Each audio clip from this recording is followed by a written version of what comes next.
Алталаштан таралған, ана тілден наралған, тәуелсіз елдің баласы бақыт үшін жаралған. Рәміздері елімнің, біздер мақтан етеміз, жасай берсін елім мың, тың қарыштап келеміз. Еліміз ежелден аңсаған, тәуелсіздігіне қол жеткізіп, қазақ ұлтының салт дәстүрі мен әдет ғұрпының қайта жаңғыруы, мемлекеттік рәміздердің бекітілуі, дамуға бет алған егемен еліміздің баға жетпес байлығы еді. Тәуелсіздігіміздің жариялануының дәл 130 күні, яғни 1992 жылы 4 маусымда Қазақстан Республикасының мемлекеттік рәміздері бекітілді. Мемлекеттік рәміздер еліміздің дербестігі мен тәуелсіздігін күллі әлемге жария етуші, әрі мемлекетіміздің өткені мен бүгіні және болашағы арасындағы сабақтастықтың жарқын бейнесі.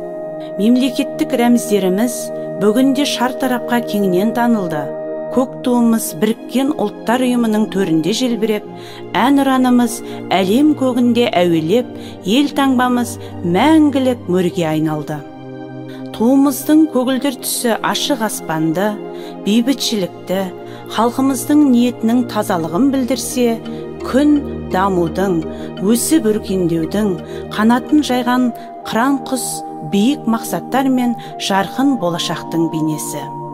Ел таңбаның жүрегі шаңырақ, ол әлемнің тұтастығын, қанатты тұлпар ұшқыр арманның, талмас талаптың, асыл мұраттың, жақсылыққа құштарлығын, бес бұрышты жұлдыз отанымыздың нұр шашып тұрғанын білдіреді. Гимн халықтың рухын көтеретін, жанын шаттыққа бөлейтін, жүрегіңді егеменді елімізге деген қуаныш сезімге толтыратын дыбыстық рәміз саналады. Ол салтанатты жиналыстар мен мәжілістерде қойылып, шет елдерден мемлекет басшыларын қарсы алып, шығарып салғанда оларға мемлекеттік әнұран әуенімен құрмет көрсетіледі. Биыл елдігіміздің белгісі қастерлі рәміздерімізге 30 жыл толады.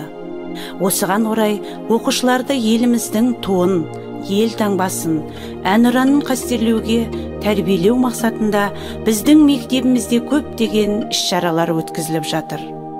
Атап айтсақ, тарих пәнінің мұғалімі Көшерова Шолпан 8-ші сыныптар арасында мемлекеттік рәміздердің айшықтары зияткерлік сайысы, аға тәлімгер Жұмабаев Қанат пен алғашқы әскери дайындық жетекшісі Бұрханбаев Жастәуреннің ұйымдастыруымен туға қарап сап түзе ту ұстаушылар сайысы, 5-9 сынып оқушылар арасында мемлекеттік рәміздер ұлттық мақтанышым сырттай эссе байқауы, бастауыш сынып жетекшілері біздің еліміздің рәміздері сынып сағаттарын, 3-ші А сынып жетекшісі Тәжібаева Сәуле мемлекеттік рәміздер ел мәртебесі, 3-ші Б сынып жетекшісі Батыршаева Жанар мемлекеттік рәміздер елдігіміздің айғағы, 5-ші А сынып жетекшісі Сырбаева Гүлшат мемлекеттік рәміздердегі белгілер мен таңбалардың сыры тақырыптарында түрлі іс-шаралар өткізіп, мемлекеттік рәміздеріміздің идеологиялық маңызы мен құндылығын түсіндірді. Халқымыздың рухын, ұлттық салт санасын, қаһармандығы мен даналығын, болашаққа деген үмітін, арман тілегін паш ететін, ортақ мақсатқа топтастырып, біріктіруші күшке ие мемлекеттік рәміздерді көзіміздің қарашығындай сақтап, қастерлей білейік. Ашық аспанда көк туымыз желбіреп, әнұранымыз асқақтай берсін.